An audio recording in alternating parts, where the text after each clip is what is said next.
Queenum. And of course, my name is Angela Gibson. Thank you and welcome for joining us, whether you're listening to the replay or you're live. Go ahead, interrupt, interrogate, and make this a robust interaction. Before I get started, I did want to give a moment to recognize the families of those who may be survivors of 9/11, the disaster on that day. We just want to extend our sympathies and our condolences to you here at the Eat Speaks platform.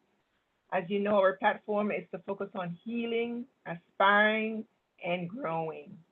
And we know that a lot of people are still healing from this very tragic event. But once again, we want to say thank you, and please be sure to and to ask any questions that you may have. We have been focusing on self-care for the soul, and specifically how to exchange your altitude, your attitude for your altitude. And over the past several months, we've been looking at the things that cause us not to attain our altitude. Typically, it's because of distorted thinking patterns. And that's what we're going to deal and focus on more tonight. We covered a number of distortions. Tonight, the focus will be mental filtering. And from that perspective, we are going to go ahead and just jump into the conversation. We can also do a little recap, if you like, Dr. Brown, of some of the distortions that we've discussed in the past, just to give the audience a little bit of context. And Coach Genevieve, of course, you're free to jump in as well. So please tell us, Dr. Brown, what is mental filtering? Why is it important for us to even know it?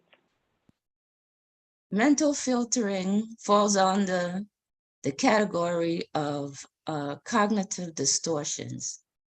And that's just a fancy way of saying we're not looking at things the way they are. We're looking at them based on only without taking the full picture into consideration. And that generally happens because at some point in time in our life, maybe we've had a situation, and that situation colors everything that we see. It's sort of like being outside in a bright sunny day and putting on dark glasses. And when you put on the dark glasses, everything looks dark. You don't see the sun anymore. You're still looking at things, you know, but you're just not seeing them accurate. And when I describe it like that, it sounds almost comical, you know, but in life, it can affect us very gravely in life. It can affect relationships, you know, whether it's personal, whether it's on the job. Yeah, it affects. So mental filtering essentially is the idea that we are looking through a set of lens that have that are distorted. Is that it? So would you say then it's better that we look at the lens itself, not just through the lens? Is that the idea? Sometimes we tend to just want to look through the lens, but sometimes you have to examine the lens themselves, because sometimes the lenses are just wrong that we put on. Well, I think with that analogy, we have to take off the glasses. You have to take off the glasses altogether. Okay. Get a new prescription, is what you're saying? Yeah. A better prescription. Get your eyes tested all over again. Okay. Yeah. And you maybe bifocals or something like that. Go ahead, Genevieve. I didn't hear you.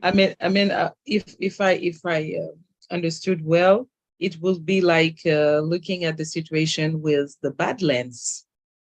Like you don't have the whole picture, or maybe, you know, this kind of funny false lens that when you wear it, everything is distorted. You see them, everything is pink, or you see it very blue, blurry, just like, but in fact, when you remove the lens, it's not, I think this is what should be mental filtering.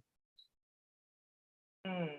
So But essentially, it sounds like we're talking figuratively or maybe metaphorically about eyesight, like some kind of sight, being able to have whether it's insight, foresight, or hindsight. I'm not sure, but it sounds like it has something to do with the way his eyesight. I know my husband, mm-hmm, he had his retina torn a number of years ago, and it was such a traumatic experience for him uh, mm-hmm, because he almost went blind, and having to go under the knife and have his eyeballs taken out and readjusted, and so that he could, get well, so he could see again, was such a major thing. And when I compare that to what Dr. Brown is saying, that the whole idea of mental filtering brought back his story to me, his experience, and how traumatic that was.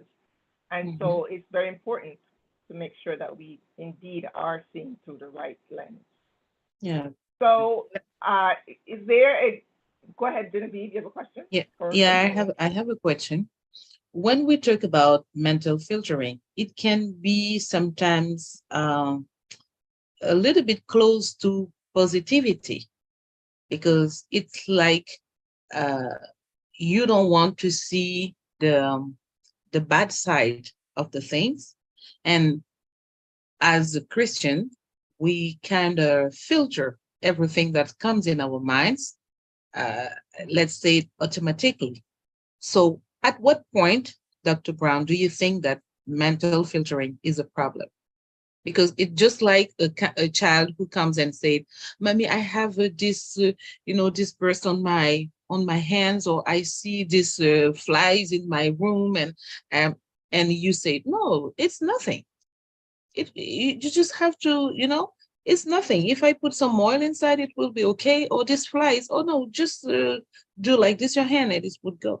But some people, uh, I think that naturally every day in our life, we kind of filter things that have to come into our mind. But at what point can we see it like really a problem? It's a problem when we're no longer dealing with reality. Mm-hmm. We're dealing with our imagination, Mm-hmm. and we all have a very active imagination, and it's possible to have behaved like that all of your life, Yep. depending on the whoever you were brought up with, Mm-hmm. and you may actually think that's the way it is. It's okay. And Mm-hmm. it will be okay in that family, but in the rest of the world, it's not okay. Mm-hmm. Well, I like the distinction. When we lose track or touch with reality, that's when it's a problem. But the thing is that sometimes you're not aware that you've lost touch with reality. Mm-hmm. So how do you correct something you're not even aware of? Like, what do you do? Well, usually you don't correct it until you've made that really big mistake, and you have Mm, to figure out, you may not even want to admit that you made a mistake, but something in life is saying to you,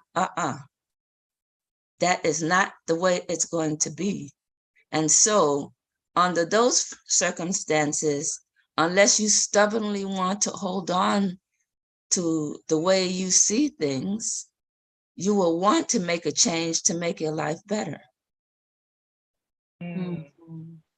Janella, who is joining us, asked this question. She says, does mental filtering enable us to see everything that is not of use to us, or can we filter people out of our mental state too?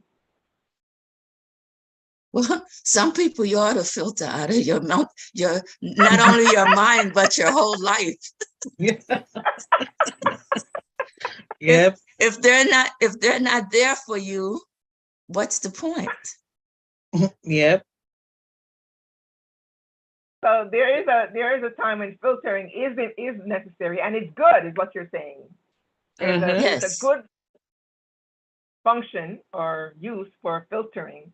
We just have to be able to make the distinction between when it's good and when it's not. Well, let me give you an example. Maybe that will help, okay? Uh-huh. Let's say I'm an A student. Mhm. And I'm in college, I'm an A student, and for whatever reason, I really didn't study for that exam and I ended up getting a C. If I had the problem of mental filtering, I would say to myself, oh my God, I'm a loser. I failed. I'm horrible. As opposed to, hey, I'm an A student. I got a low grade. There's something I can do to fix that grade, and I'm going to do it. Right. Can you see how the difference with that? One, the reality is I'm a good student. I just blew it this one time versus I'm a total loser. Mm. So is mental filtering a sort of overgeneralization then? Well, What it sounds a lot like. of these things overlap, you know, but this one is where maybe another example. Out of 100 things going well, one thing went wrong, and I don't see the 99. All I see is the one thing that went wrong. See, that's And you just not happen to reality. filter out. You filtered out the 99 good things. Yes, the emphasis with the mental filtering is you don't see the good stuff. Even though the good stuff outweighs the bad stuff, the only thing you can focus on is the bad stuff. And that's What is really the group? right. That really comes from, well, it could come from at many different ages, but usually it's early on in life where maybe you weren't allowed to be yourself. Let me try to, let's say you grew up with a mother who was extremely selfish. She didn't have time for you, you know? And if you went to her and you did a whole bunch of things right, but the real problem isn't how many things you did right or how many things you did wrong. The real problem is that she only cares about herself and she doesn't have time for you. And so therefore she leaves you feeling like you're not okay, you're a problem, go away. And so you could spend your growing up life trying to do everything right and nothing will ever be right. And so then now you go into the world and you think other people behave like that too, when in fact they don't. Is there signs to be able to tell if you're close to someone whether or not they have this mental distortion? Is there a way to tell, or Well, other people can there's tell. The person with the distortion is the one that has difficulty seeing it unless they make a concerted effort to look for it. And that's done through journaling. journaling? Dr. Brown, I have another question. Is it possible to call mental filtering those persons who only see, that's the opposite picture. They only see the good things in whatever happened. Well, Pollyanna. yeah, that's like you said, that's the opposite of mental filtering. Okay, so mental filtering is just when The person negativity. focus on negativity. Focus on negativity.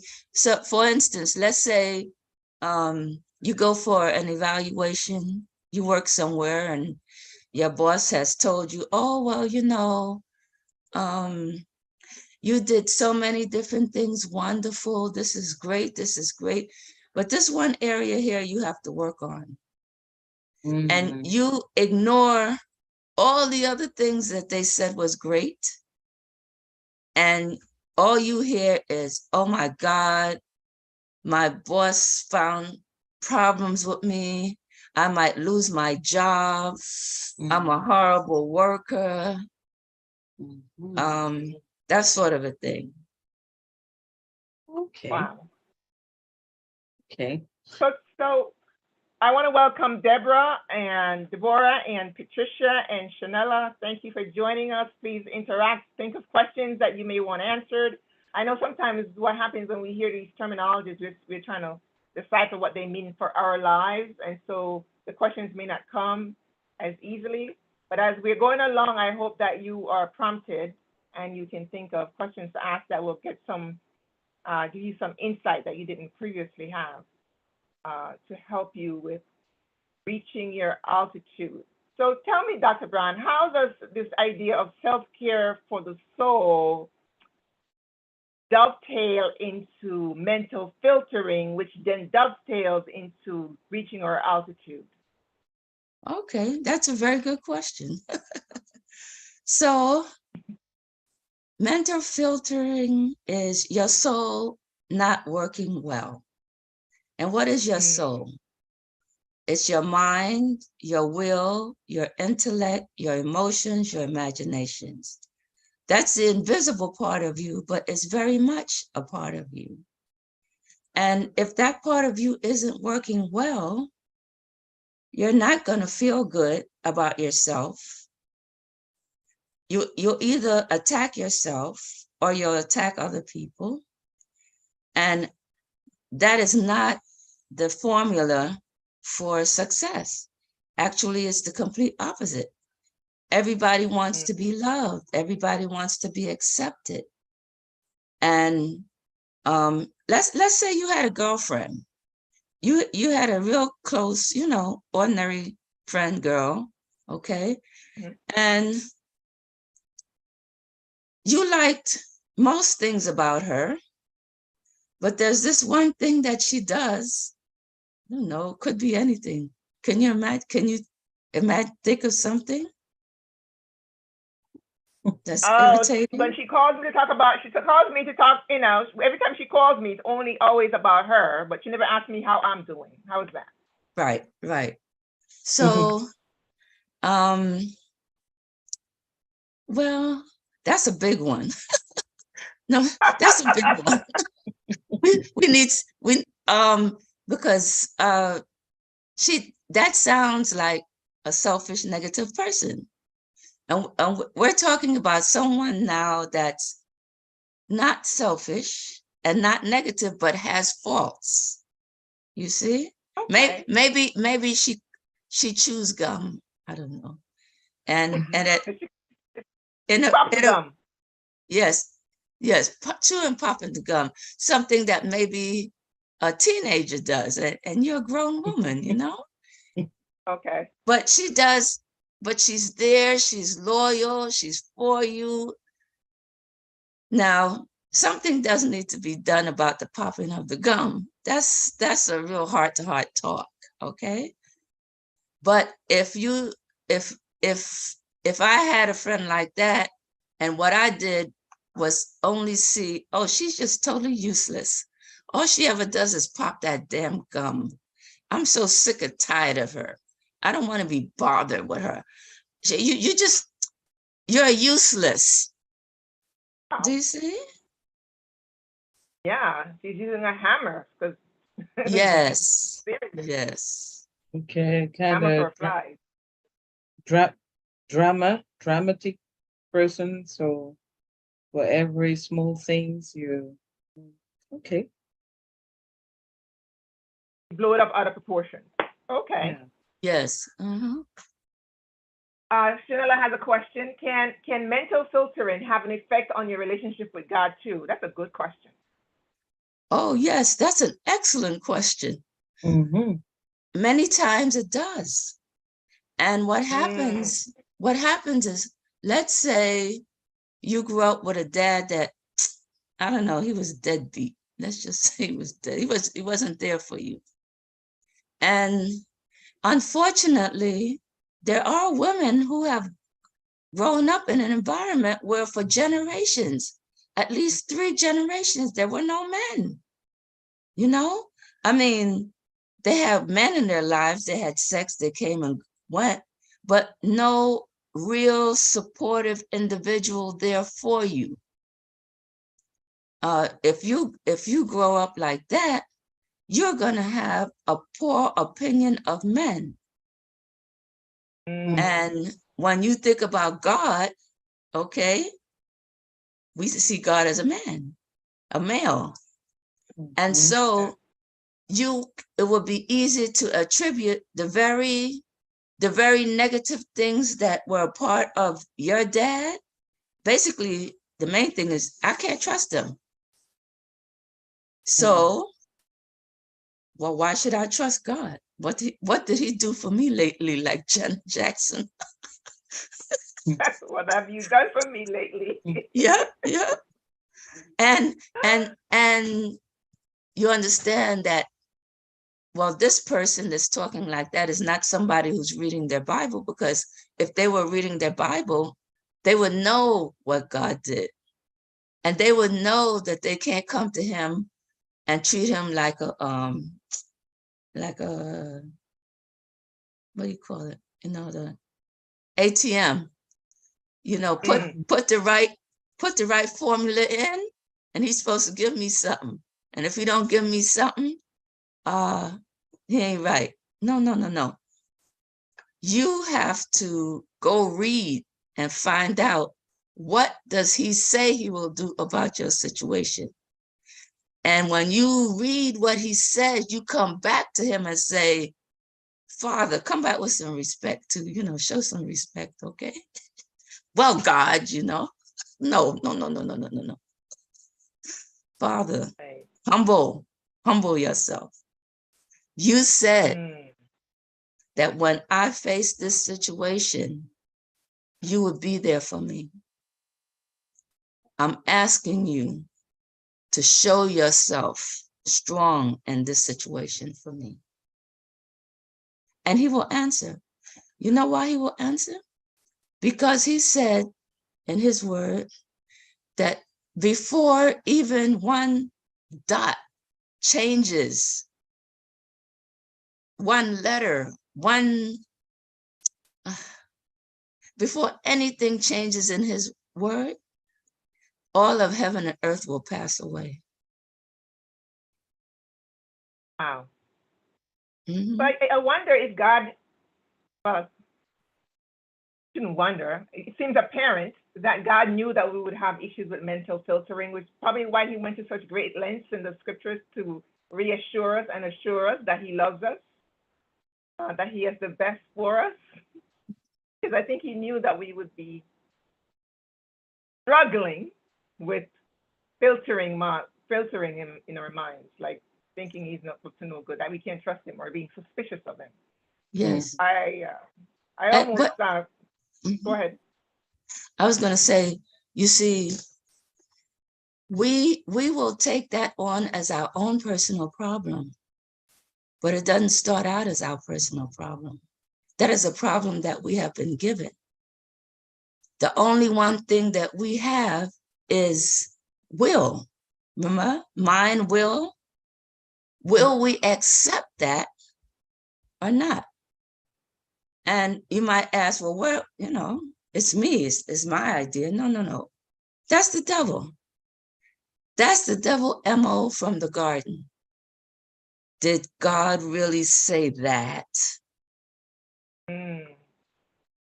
So another way of looking at cognitive distortion is lies. They are simply lies that we believe because of whatever pains we've gone through. So, I as think I when you call it mentioned, lies, it hits home more or better because nobody wants to go around thinking that we're believing lies. So I think the word cognitive distortions make it sound so soft. But if you say, well, you know, Angela, you're believing lies, I'm more likely to go, oh, really? You think it's a lie? I think we're more likely to pay attention because lie is such a strong word. Nobody wants, I mean, I don't want to sit around thinking I'm believing lies on purpose. But you're saying that, so you're saying that's what it is. well, Distortion you essentially is a see, lie. yes, all it is a lie. Now look, any profession that you go into has to have their own code words so that they can get paid. Okay, Am I right? it's true. Yes. Because if they didn't have their own code words, everybody will feel like, well, I don't have to listen to you. I don't have to pay you. I have an opinion too. Isn't that right? I never People thought do about it that that way. anyway. They do that anyway, you know?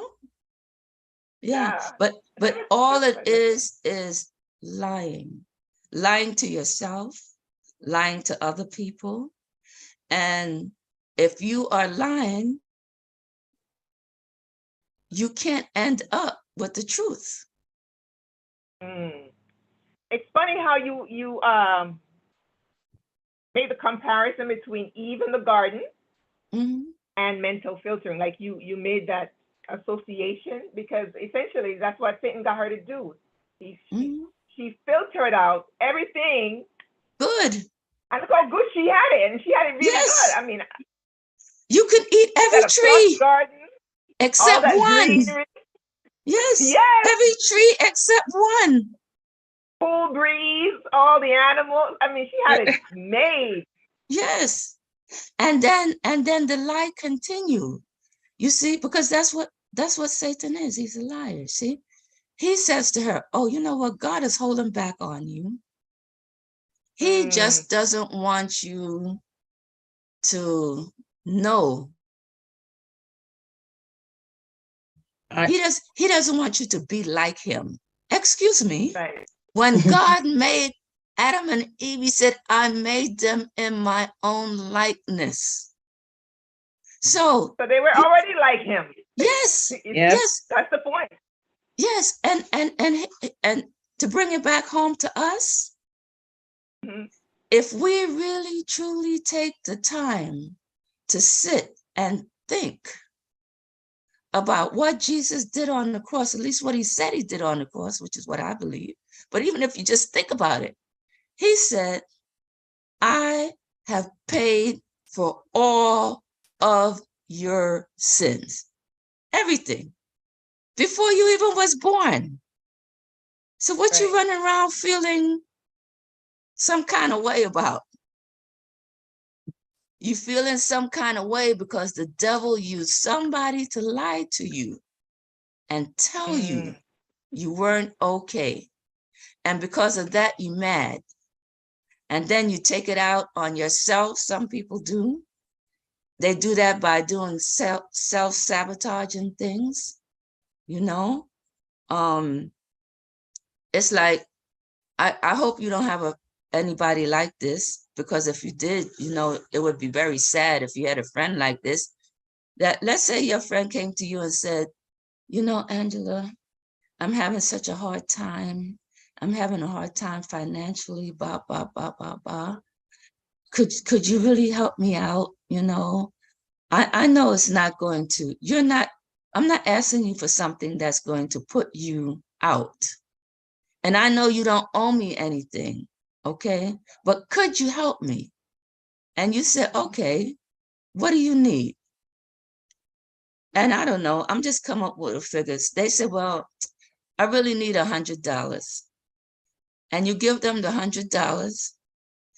And they said they needed the $100, I don't know, to pay their light bill, right?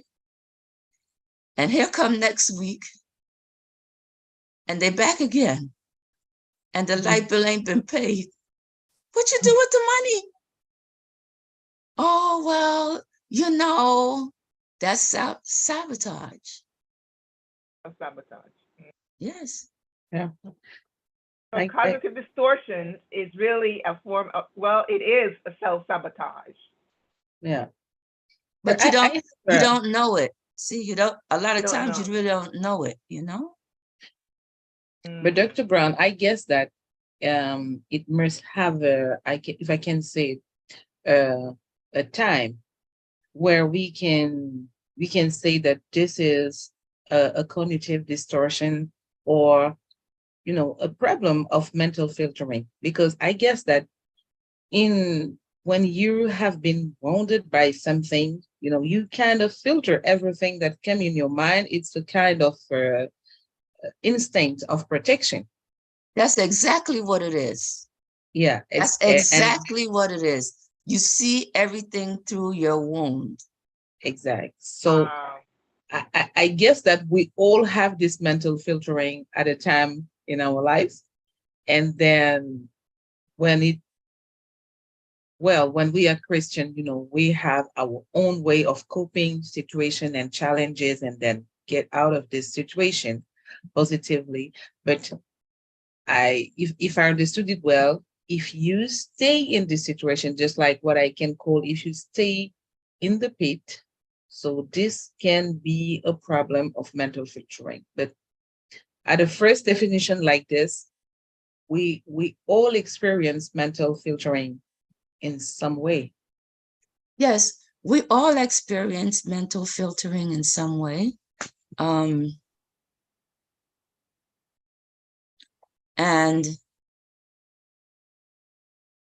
Perhaps it's the degree to which we experience it. That's how much we yes, self-sabotage. well, So it has degrees, I would imagine. the degree to which we experience it Mhm. is the extent to which it's a problem. See? Okay. Because if it's something slight that you're not looking at right, and it's not hurting other people or yourself, well, you need to change it, but you're not running around thinking that your boss is about to fire you when all they did was say, you need to fix one area of your life. Or let's take it to a very close place to all of us. Let's say your partner, okay? Let's say you have a partner, and as human beings go, they're good. They're good to you. They pay the rent, they show up, they're there for you. But maybe there's some area where you think, and this is a scary part of it. The person may or may not have that thing that you think they have. See? Because you could be putting your daddy issues. A lot of guys talk about it like that. I don't want any woman with no daddy issues, okay? But most women probably have at least most women in the Black community probably have daddy issues. So I mean, Well, yes, can have problems. you know what? A lot do. And so, unfortunately, we don't do anything about things until we get hurt. We don't see it as a problem until we feel that pain. And it doesn't matter whether it's mental filtering or whatever. People are set in their ways, they do what they want to do. And unless some painful thing comes to say no, they will continue.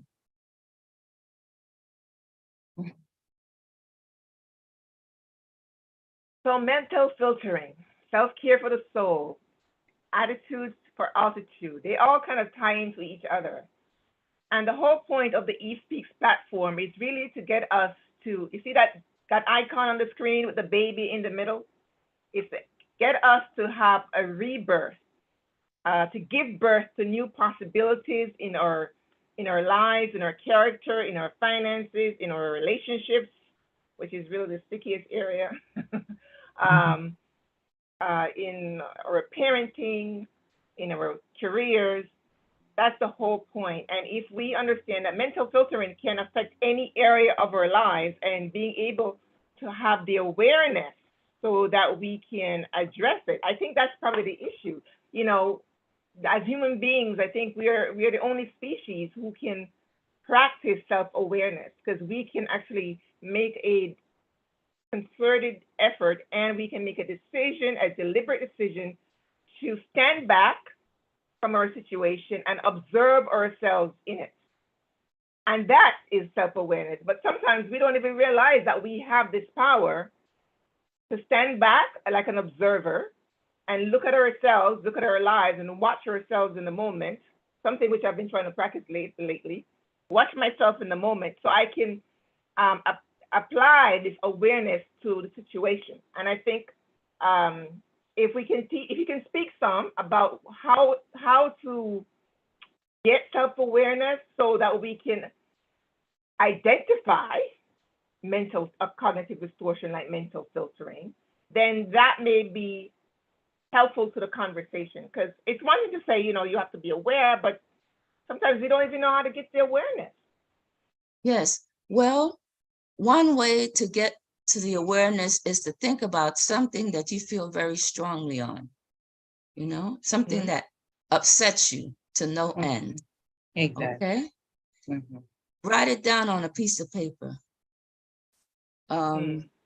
I don't know, Genevieve, can you think of something? I'm gonna leave Angela alone for a minute. Well, I don't want to say something. No, offending. make up something. You don't have to say. You don't have to say a thing. Make up something. Like when I think about having another baby. Okay. When you think about having another baby, you cringe. Oh, I'm traumatized. Okay. So I'm gonna tell you how to do it right now. Filtering. Yeah, I practice a deliberate mental filtering. That's not mental filtering. That might be very practical. But let me use that illustration. So you get yourself a piece of paper, and on the piece of paper you write down the event, what happened. And in this case, it's thoughts of having another baby. Okay? And then you say, what thoughts comes to me when I'm thinking about having another baby? What do I think about? And then you write that down. And then you go to the next block that says, how does it make me feel? When I think about having another child, how does it make me feel? And then you go back to it. And then you start to question it. Say, well, what is it? What does it mean to me? What would it mean to me to have another baby? And I'll just make up stuff now, okay? Let's say I'm trying to go to school, and having another baby would mean I can't fulfill my dream, So then you say, well, that's the surface thing. See, this thing goes real, real deep, okay? But when you go to the deepest level of it, now I'm standing on the ground overlooking a cliff, okay? And on the ground, I'm saying, well, I don't want to lose my chances of being able to advance myself, okay?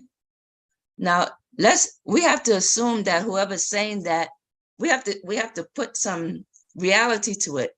If this is somebody who has, let's say, a husband with a good job, that kind of stuff, but I don't want to have another baby, okay?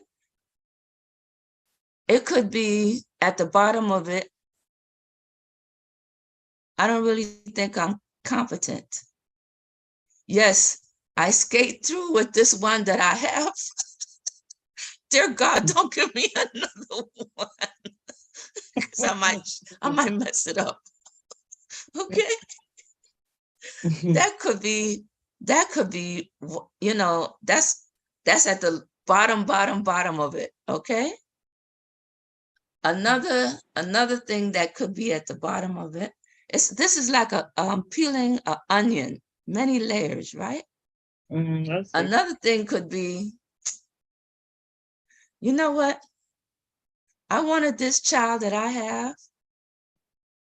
Oh no, let's just have this person. They don't have a child, okay? It's just them and their companion. And when they jump over the cliff, it doesn't sound as bad as it sounds, okay? But it feels like jumping over the cliff because it's delving into the matter, right?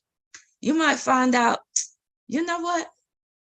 I want all his attention. I don't want that attention to go to no baby. These things happen. Okay, these things happen. Start competing with the baby before the baby even gets here. Yeah, yeah. Because it's not even the baby. The deepest problem is, I don't feel lovable. See, it's not the child. Because if you have love, you can love 20 people's babies and still be okay. But if you yourself don't feel like you are lovable or deserving of love and all this kind of stuff, then everything else just becomes a prop in the play. You see?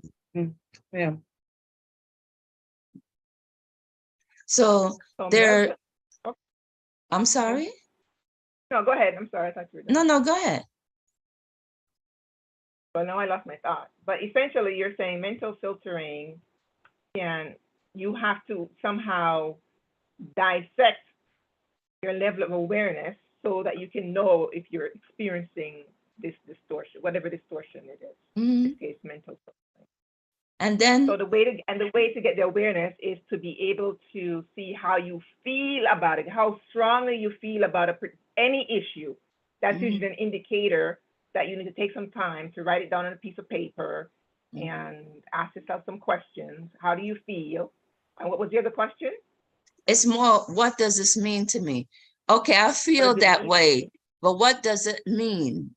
And if you keep that same what does it mean, if you keep going, you're gonna get down to basic core belief of how you think and feel about yourself and other people.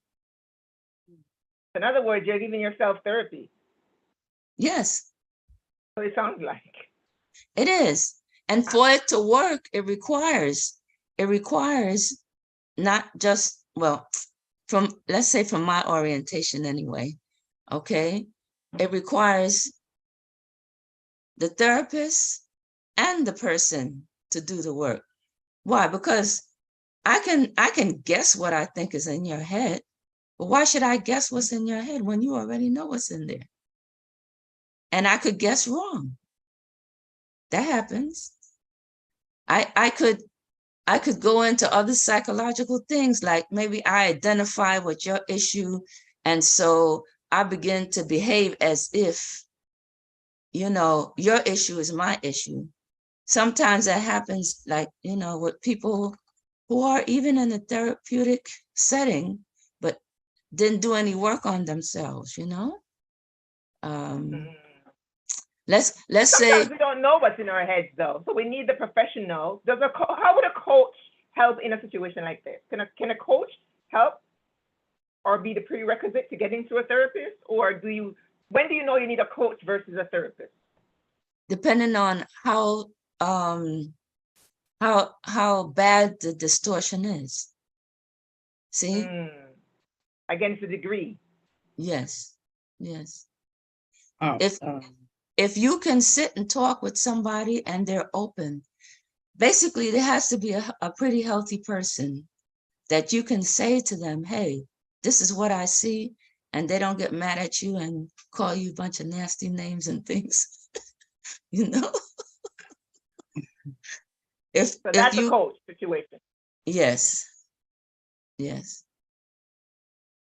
But if they start getting all emotionally riled up, they need a therapist. And that's when you say, you got issues. You really need to get professional help. Is that what you mean? Well, you won't tell them like Yeah, that.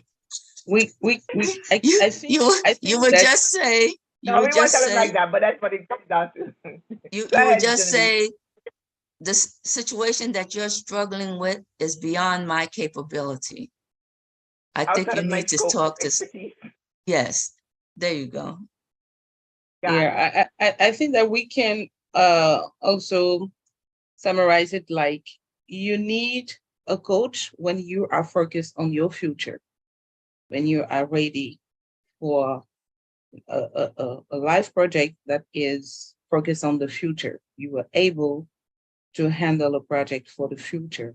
I mean, you are now able to aspire and you are ready to grow. And you need a therapist when you know that you are dealing with problems from your past that keep you stuck there and you are not able to think about the future. You're not able to think, to aspire. You're not able to grow. You know that you just start. You try any kind of program and self-discipline, but you see that you keep going back in the past. Then you need a therapist. The therapist generally go back in the past to help you clear a problem that prevents you moving forward.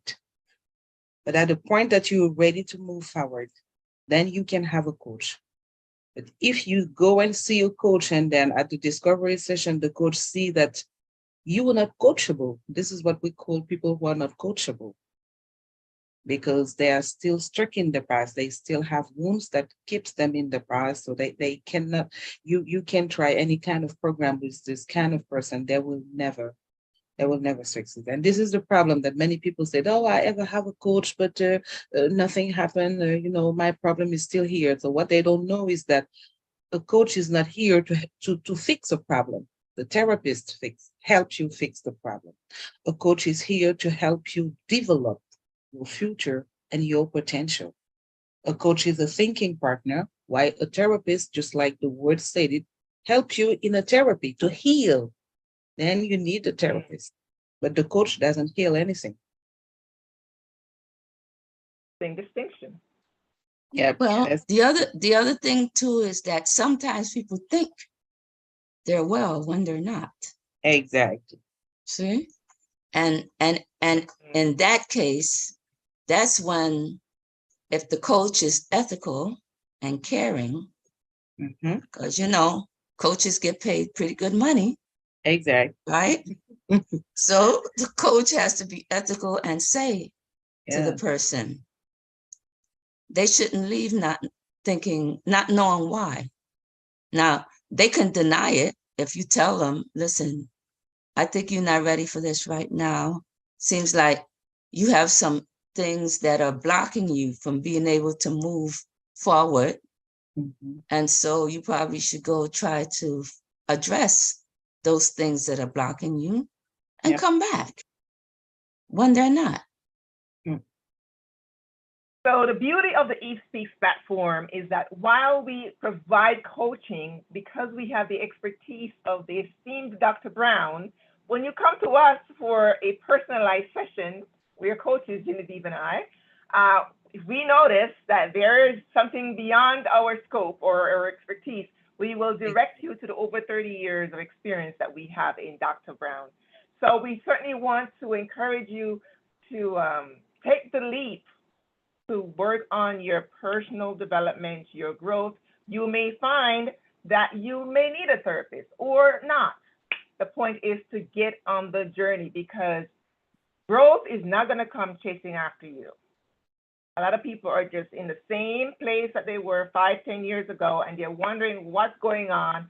The distortions got them all distorted. Their lives is just not where they want it to be. They're not getting to their altitude, and it's because they are stuck and or they're not coachable and don't have the awareness to say, you know what?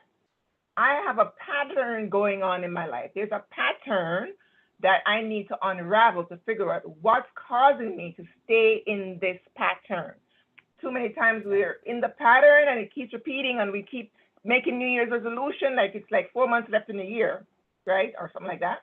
And we're going to get in 2024 making another set of resolutions. But you can stop this crazy, maddening cycle and decide to contact one of us here at the East Peaks platform and let us have that personalized consultation. We do not have to be mastered by distortions. We all have distortions of some kind and to varying degrees. But after tonight's educational session, we can make a decision to change the trajectory of our lives. Yeah. And so from that perspective, I want to encourage you to embrace the opportunity to come and grab a hold of your promise, your potential, and your possibility here at the East Peaks platform. Genevieve, did you have any last words that you want to say? Yes, just in the same way that you just, I would like to encourage all those who watch this video on live or maybe the replay, that we are coaches and therapists, we are women, we have the experience in life, and we are trained also to be able really to help all those who have this need, to help them recognize first, and then help them understand and leverage their strength and help them overcome their weakness.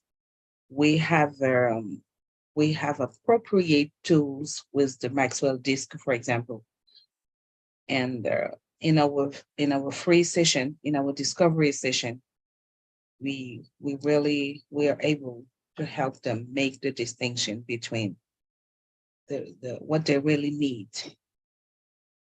Absolutely. The Maxwell what do you call it? The Maxwell disc. Yeah. Allows you to get to know yourselves better so you can develop the awareness that you need. Dr. Brown, any last words you want to impart before we go? 1 minute to 10 o'clock. Yes. Well, the connection is, if I have a distortion, or if I think I have a distortion, and hopefully in listening to this will give you some idea, I know I need to take care of myself and address my distortions so that I can move on to achieving the things in life that I want to achieve with a good attitude. Absolutely. And hence the importance of taking care of your soul. Please have a wonderful evening. Thank you again for joining us here at the East Peaks platform. Deborah, Shanella, Patty, thank you for joining. And for everybody who watch on the replay, go ahead, send in your questions. You can reach us at www.eastpeaks.com. Thank you and have a good night. Bye-bye, guys. Thank you, Dr. Brown.